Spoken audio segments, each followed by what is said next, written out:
Hi friends, कसे आहात सर्व? मजेत आहात ना? मजेतच असायला हवं. आज आपण तोंडी लावण्यासाठी झटपट होणारी चटपटीत मिरची पाहणार आहोत. त्यासाठी बघा, मी हिरव्या मिरच्या घेतल्या आहे. त्यात काही लाल पण आहेत, तुमच्याकडे जे अवेलेबल असतील त्या घ्यायच्या. खूप फ्रेश घेतल्या आहेत आणि अशा देठासकट घ्यायच्या. खूप छान अशी चटपटीत होते, करायला एकदम सोपी आणि खूप टेस्टी लागते. बघा, अशी तुम्ही बनवून ठेवली ना, ती कमीत कमी 8 दिवस तरी छान अशी राहील. त्यासाठी आपण छान असा मसाला पण बनवणार आहोत.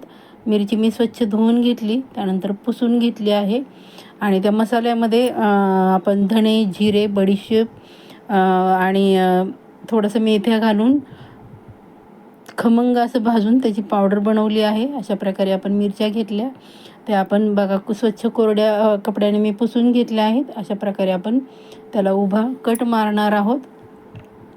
म्हणजे अख्खी मिरची आहे त्याचे आपण 2 भाग करणार आहोत, उभे भाग करणार आहोत. खूप टेस्टी होते.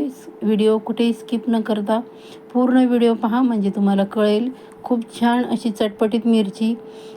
मी ही थोडीशी माझी तिखट आहे. तुम्हाला जर तिखट चालत नसेल, आवडत नसेल, तर तुम्ही कमी तिखटाची मिरची घेतली तरी चालेल. अशा प्रकारे आपण उभी कट करायची आहे. खूप टेस्टी होते मैत्रिणींनो. अवश्य अशा प्रकारे बनवून बघा. अगदी एकदा बनवली ना की अगदी संपून जाईल, एवढी टेस्टी होते.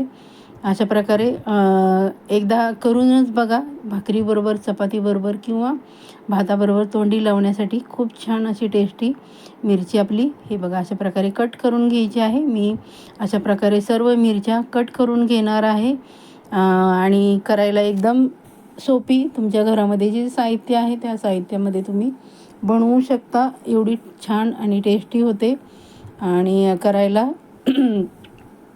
जी वस्तू तुमच्याकडे नाही ती तुम्ही स्किप करू शकता, त्याच्याऐवजी दुसरी वापरू शकता. हे बघा, अशा प्रकारे मिरच्या चिरून घेतल्या. लसणाच्या पाकळ्या आहेत त्या मी ठेचून घेतल्या आहेत बघा.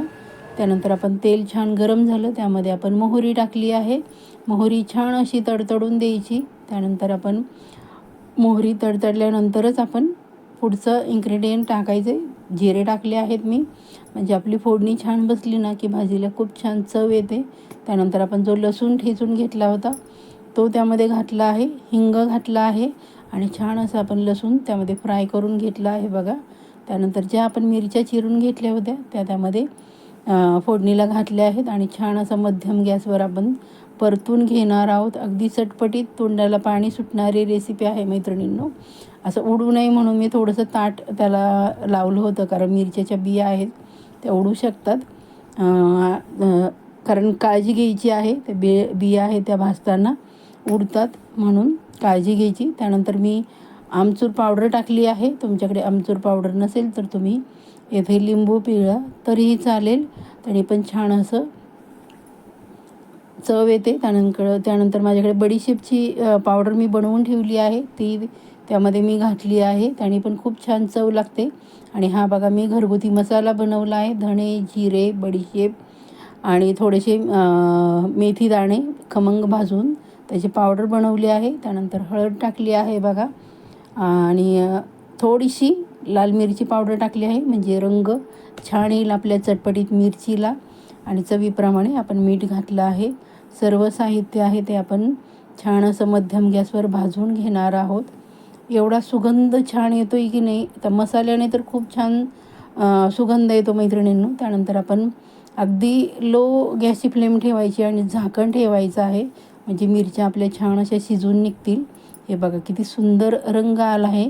त्यानंतर मी थोडंसं लिंबू पिळणार आहे, कारण आपण ती मिरची आहे ती 8 दिवस वापरणार आहोत. मग ती लिंबू हे प्रिझर्वेटिव्हचं काम करतं, म्हणून आपण ते लिंबू टाकून छान असं परतून घेणार आहोत. बघा किती सुंदर रंग आला आहे आणि मिरची पण आपली छान अशी फ्राय झाली आहे. आपण आता ती बाउलमध्ये काढून घेऊया. सुटलं की नाही तोंडाला पाणी? चला तर मग पटकन रेसिपीला लाईक करा, छानशी कमेंट करा. चॅनलला अजूनही सबस्क्राईब केलं नसेल तर पटकन सबस्क्राईब करून घ्या. बाजूचं जे बेल आयकन आहे ते प्रेस करायला अजिबात विसरायचं नाही, जेणेकरून प्रत्येक येणाऱ्या नवीन व्हिडिओचं नोटिफिकेशन तुम्हाला सर्वात आधी मिळेल. आणि तुमच्या मित्रमैत्रिणींमध्ये शेअर करायची आहे रेसिपी. हाईप करायला अजिबात विसरायचं नाही. ही तुम्ही चपातीबरोबर, भाकरीबरोबर किंवा भाताबरोबर तोंडी लावण्यासाठी त्याचा वापर करू शकता. चला तर मग भेटूया पुढच्या अशा छानशा साध्या सोप्या सिंपल पण टेस्टी अशा रेसिपीमध्ये. सर्वांनी आपली काळजी घ्या. स्वस्थ रहा, मस्त रहा. Bye bye.